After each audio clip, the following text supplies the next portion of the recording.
पाकिस्तान में तेजी से फैलता आंखों का इन्फेक्शन। पंजाब में आंखों की बीमारी में मुब्तला लोग अपनी बीनाइयों से महरूम हो रहे हैं। अब तक तकरीबन 70 के करीब केसेस रिपोर्ट हो चुके हैं जिसमें लोग अपनी बीनाइयों से महरूम हो चुके हैं। यह बीमारी ज्यादातर शुगर की मरीजों में सामने आ रही है और वो कौन सा इंजेक्शन है जो उनकी आंखों में लगा और उसकी वजह से उन तमाम लोगों की बीनाइयां उनसे छिन गईं। तमाम तर तफसीलात आप इस वीडियो में जान सकेंगे। दोस्तों याद रखिए, पंजाब में आंखों का नाकस इंजेक्शन लगने की वजह से तकरीबन 70 से जायद अफराद अपनी बीनाई से महरूम हो चुके हैं।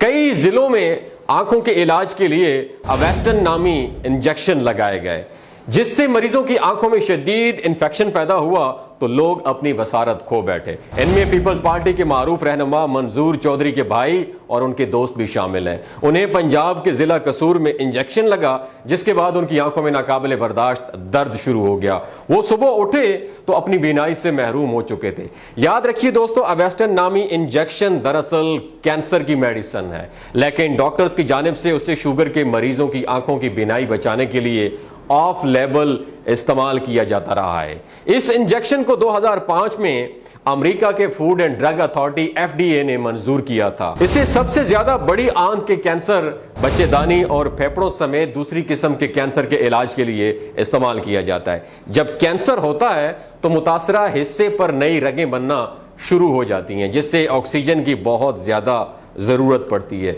ये रगें जिस्म के सिस्टम का हिस्सा नहीं बनती बल्कि इजाफी होती हैं। इनके हिस्से की ऑक्सीजन जिस्म में मौजूद ही नहीं होती, इसलिए ये दूसरे आज़ा से ऑक्सीजन को खींचना शुरू कर देती हैं। ऐसे में अवेस्टन इंजेक्शन का मुतासरा हिस्से में इस्तेमाल किया जाता है। जब इस इंजेक्शन को लगाया जाता है तो ये मजीद रगों को फैलने से रोक देता है। इसे कैंसर के मरीजों में बहुत ही कम मिकदार में इस्तेमाल किया जाता है। बहुत ही एहतियात के साथ कंट्रोल्ड माहौल में माहिर डॉक्टर इसका इस्तेमाल करते हैं। जरा सी बेहतियाती से इसके साइड इफेक्ट्स हौलनाक से खौफनाक हो सकते हैं। इस इंजेक्शन को FDA ने कैंसर की मुख्तलिफ अकसाम के इलाज के लिए मंजूर किया था। आंखों की बीमारी के इलाज के लिए इसके इस्तेमाल को ऑफ लेवल समझा जाता है। ऑफ लेवल अद्वियात वो अद्वियात होती हैं जिनको FDA ने इस्तेमाल करने की मंजूरी नहीं दी होती। एक मर्ज की दवा को डॉक्टर अपने तजुर्बे की बुनियाद पर दूसरे मर्ज में इस्तेमाल कर सकता है, उसके अगर अच्छे रिजल्ट्स बरामद होते हैं तो इसे बिना मंजूरी की इस्तेमाल करना शुरू कर दिया जाता है। याद रखिए दोस्तों, अवेस्टन इंजेक्शन को उम्र बढ़ने के साथ साथ आंखों में पैदा होने वाली मुख्तलिफ बीमारियों के खिलाफ भी इस्तेमाल किया जाता है। अक्सर बड़ी उम्र वाले मरीजों की आंखों में सुर्ख रंग की लकीरें या रगें पैदा हो जाती हैं। ये आंख के सफेद हिस्से में पैदा होती हैं और पूरी आंख में फैलने लगती हैं। ये बीमारी अक्सर शुगर के मरीजों में होती है जिससे उनकी आंख की बीनाई तेजी से कम होना शुरू हो जाती है। नजर को कमजोर होने से बचाने के लिए अवेस्टन इंजेक्शन बराह रास्त आंख में लगाया जाता है। यह आंख के पिछले हिस्से में जाकर गैर जरूरी तौर पर पैदा होने वाली खून की नालियों की ग्रोथ को रोकता है।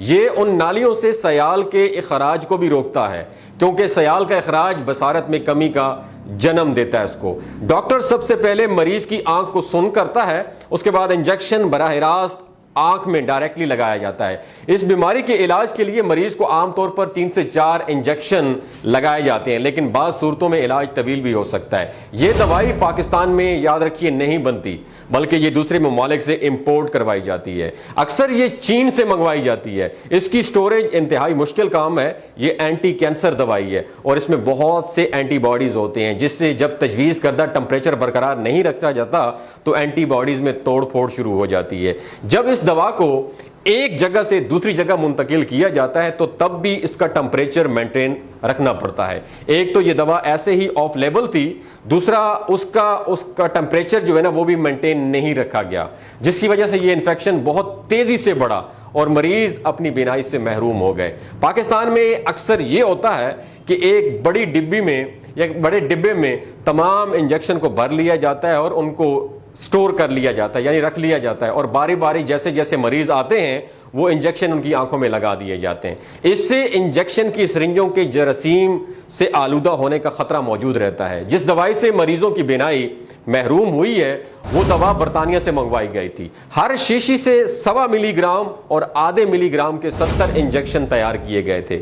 ये इंजेक्शन लाहौर की एक डिस्पेंसरी में तैयार हुए जिसमें किसी भी किस्म का कोई कंट्रोल्ड माहौल नहीं था। सायरा मेमोरियल से ताल्लुक रखने वाले डॉक्टर आसिम का ख्याल है कि पिछले दिनों पाकिस्तान में एलसीज बंद रहीं। बैरूनी मुल्क से दूसरे सामान की तरह अद्वियात बरामद करने पर भी मुश्किलात का सामना रहा। मुमकिना तौर पर एलसीज बंदरगाह पड़ी रहीं, जिसकी वजह से इन दवाइयों के टेम्परेचर को मेंटेन और कंट्रोल नहीं रखा जा सका। सोने पे सुहागा यह हुआ कि जो कंपनी इंजेक्शन दरामद करती है उसने भी इसकी तरफ खातिर खा तवज्जो नहीं दी और उस बैच के इंजेक्शन लगने की वजह से मरीज अपनी बीनाइयों से महरूम हुए। एक लम्हे के लिए दोस्तों जरा सोच कर देखें, ऐसी दवा जिसको स्टोर करने के लिए मौजूदा मयारी स्टैंडर्ड सिर्फ और सिर्फ लाहौर के 3 हॉस्पिटल्स में मौजूद हैं और उसके कंट्रोल माहौल को किसी ने चेक तक नहीं किया, और ऊपर से लाहौर से 350 किलोमीटर दूर मुल्तान या 600 किलोमीटर दूर रहीम यार खान तक पहुंचाया जाएगा, तो रास्ते में उस दवा का क्या हाल होता होगा, या उसका टेम्परेचर जो है वो मेंटेन रह सका होगा? तो जनाब इसका जवाब है हरगिज नहीं।